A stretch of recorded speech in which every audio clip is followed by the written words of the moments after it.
sur RCI. Merci, midi 47. L'invité du Grand Angle ce midi est Ghislaine Escobessa. C'est la responsable communication de la Banque Alimentaire. Oui, la Banque Alimentaire qui fête ses 35 ans cette année. Bonjour Ghislaine Escobessa. Oui, bonjour. Alors, on va revenir bien sûr sur ces 35 années. Comment fonctionne la Banque Alimentaire depuis tout ce temps ? Mais la Banque Alimentaire sur la Martinique a été créée donc en 1997. Donc pour nous, ça fait un petit peu plus de 20 ans. Donc nous fonctionnons avec nos bénévoles. Voilà, beaucoup de bénévoles. Il nous en manque encore pas mal parce qu'on a beaucoup de travail. Voilà, et puis c'est l'organisation des collectes. D'accord. Et combien de bénévoles vous comptez ? Alors actuellement, nous avons 30 bénévoles. D'accord. Voilà, 30 bénévoles qui sont là en permanence, qui tournent bien sûr sur chaque jour de la semaine. Voilà, mais c'est vrai qu'il nous manque encore beaucoup de monde encore pour nous aider parce que c'est vrai qu'il n'y a pas, il y a beaucoup de choses à faire à la Banque Alimentaire. Et quelle évolution avez-vous constatée depuis 97 ? Alors l'évolution, c'est surtout en termes de typologie. Voilà, au départ, c'est vrai que c'est des personnes qui perdaient leur emploi, des personnes qui étaient donc en difficulté. Et maintenant, on voit que ça évolue. C'est-à-dire, ça peut être aussi des personnes, des familles, des personnes qui ont un travail, mais qui ont moins de moyens. Pas suffisamment de moyens pour vivre correctement. D'accord. Qui sont les bénéficiaires ? Qui sont les bénéficiaires. Donc, c'est des familles, c'est des mamans avec des enfants. Voilà, des mamans seules avec des enfants. Ça peut être des jeunes, des retraités. Voilà. Alors qu'avant, au début, on ne trouvait pas cette typologie. Alors, il y a un système de collecte et de ramasse également. Expliquez-nous.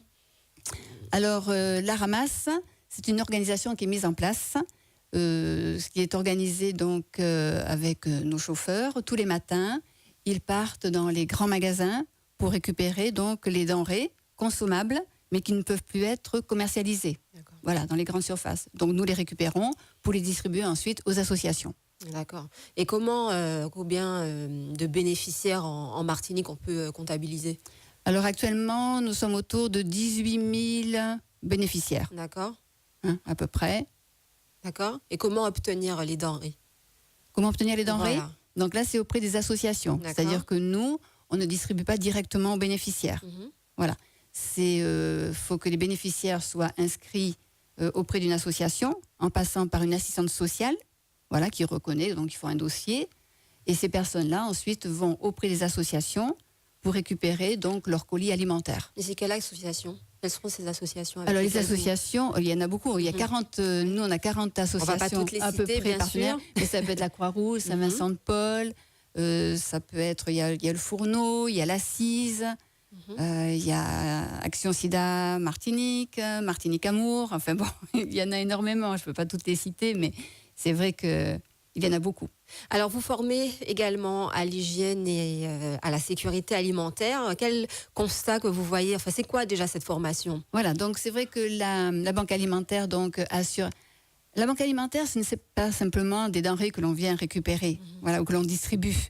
La Banque Alimentaire assure aussi un accompagnement. Donc effectivement, il y a l'hygiène et sécurité alimentaire. Donc on assure 2 formations pour l'ensemble des associations.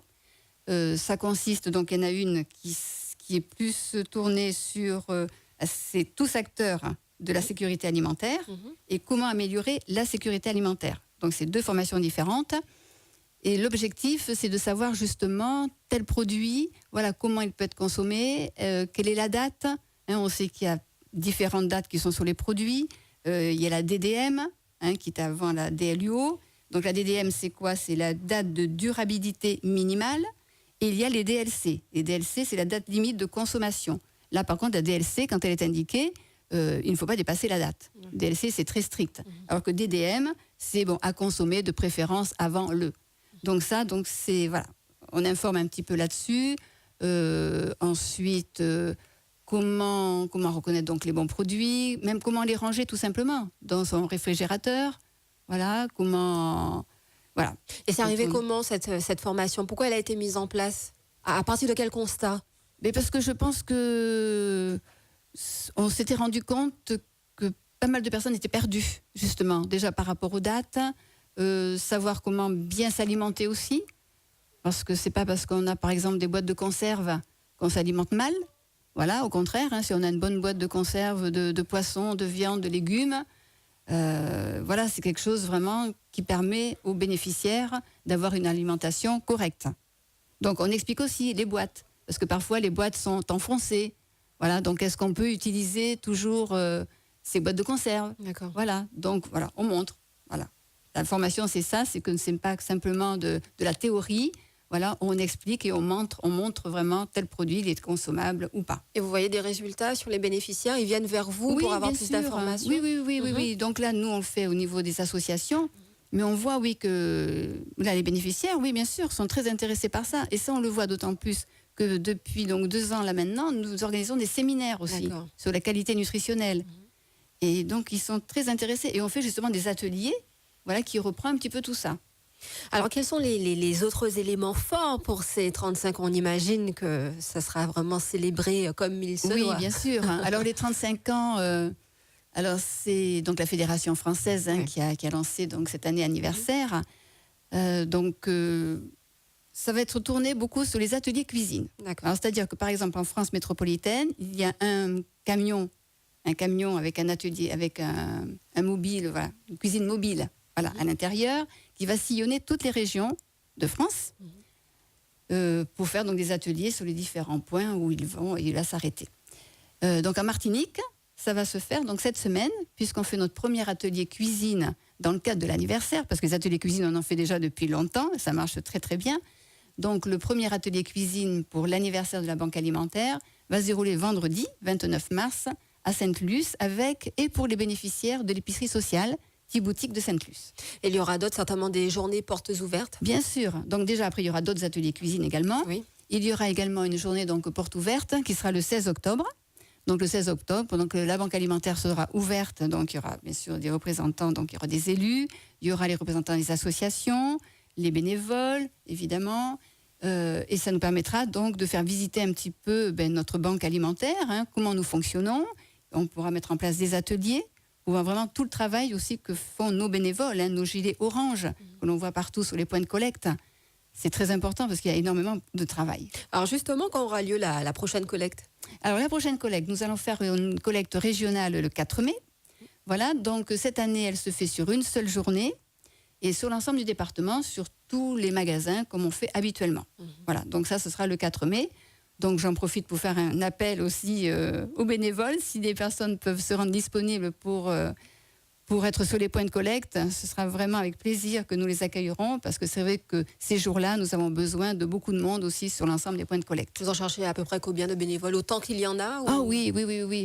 Comme ça, plus il y a de bénévoles et moins c'est contraignant pour les personnes qui sont sur place. Parce que du coup, on peut faire des petits créneaux horaires, voilà, une présence de 2 heures, 3 heures maximum. Alors que si on est peu nombreux, mais parfois les personnes restent, ça peut être la journée entière.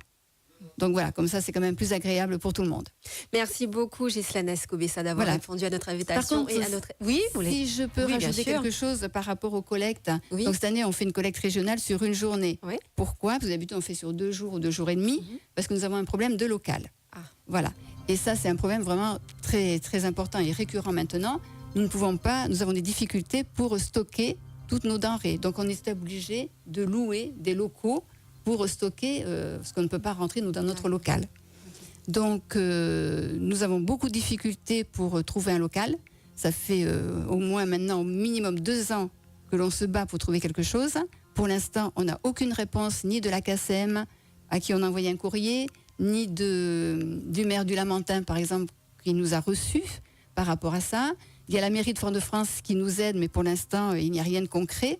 Et là, ça va devenir très, très compliqué parce que ça impacte énormément notre budget, puisqu'on a un loyer donc, très élevé à payer. Et si la situation dure comme ça, c'est la banque alimentaire, la vie, l'existence de la banque alimentaire qui est en jeu. Donc là, c'est pareil, je lance un petit cri d'alarme là-dessus. Si certains m'entendent sur ce sujet, c'est vraiment très, très important. Et là, je parle vraiment au nom du président. Vraiment, on est en grosse difficulté par rapport à notre local. Merci beaucoup, Ghislaine Escobessa, d'avoir répondu à notre invitation. Merci à vous.